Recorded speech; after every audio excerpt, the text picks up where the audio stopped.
important. Beast, remember that word. And to every fowl of the air, also important.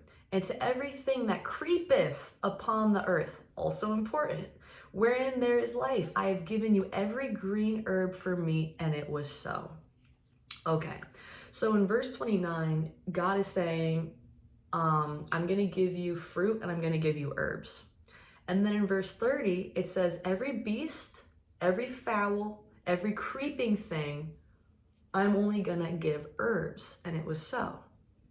So if this book is saying, hey, you need to be vegan, or whatever, for both humans and animals, why are some animals not vegan?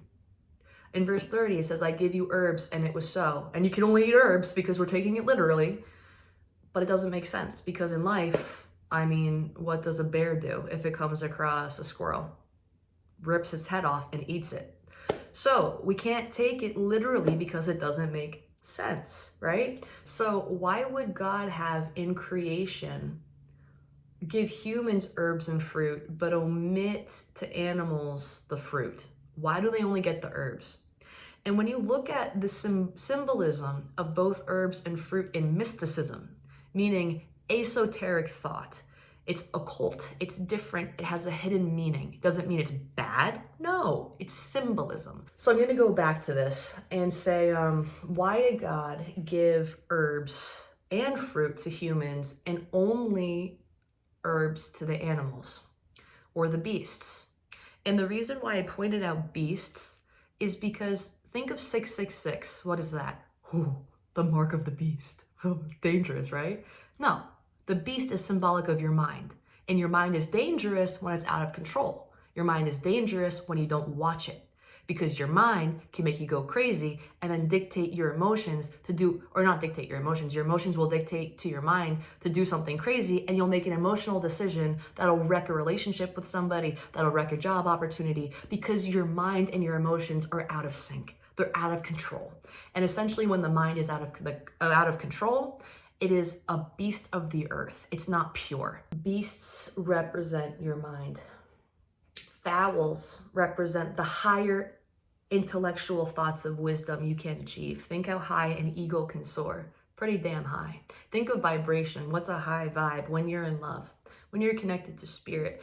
Animals typically that can ascend, close to the sky, you can say symbolically are close to heaven, right? So these fowls are symbolic of intellect that's also capable of understanding spiritual thought. To everything that creepeth upon the earth. When you have something creeping in the earth, it's your subconscious. When you have those interlying thoughts, those things that won't leave you alone, those things you thought you get rid of but come back, right? Those icky things like snakes or worms or whatever you see that's in the ground and you're like, oh, right? Those things you don't want to see. If you saw a chipmunk, you'd be cool, but a snake off guard, you're like, oh, bro, like, it's not fun. Sometimes it's not fun. So when you see those things, that reaction, that's exactly what these mystics wanted you to understand. When you see a snake and you're caught off guard, or a spider or a creeping thing, your reaction is to be like, oh, I don't like that, right? And that is symbolic of the thoughts that you don't like about you. Think about that. What are the things that you tell yourself all the time that, you try to push down, you try to hide, those little creeping things that are still there and they linger. That's why they creep, because they're lingering. You haven't healed them yet. And that's exactly what God is addressing here. I give every green herb for meat, and it was so. God isn't referring to it as actual flesh. It's not actual sustenance in terms of something you eat and consume. This is all symbolism. If these beasts are symbolic of the mind, what does the herb mean? And herbs and mysticism are actually known for cleansing. They're known for purification and spiritual healing and restoring balance. So the reason why these mystics only gave the beasts of the earth herbs and no fruit, because you need to purify your mind. And what fruit is symbolic of is manifestation. The fruits of your labor are here. When you manifest something, it's symbolic of fruit. It's symbolic of abundance. Finally, my abundance is here, right? You look at spring. After such a dormant winter that didn't provide you any sustenance, you had to struggle through the darkness. You had to struggle through all of that to find your sustenance, right? But you fasted. You fasted during that time, and you were able to go within. And that's the beauty of going within, because the seasons are a depiction of what happens with us when we go in our darkness. We purify our darkness with herbs. And when the spring comes, what happens? Light, earth is reborn. We have fruit, we have sustenance, we can enjoy the manifestation of life that's brought to us, right?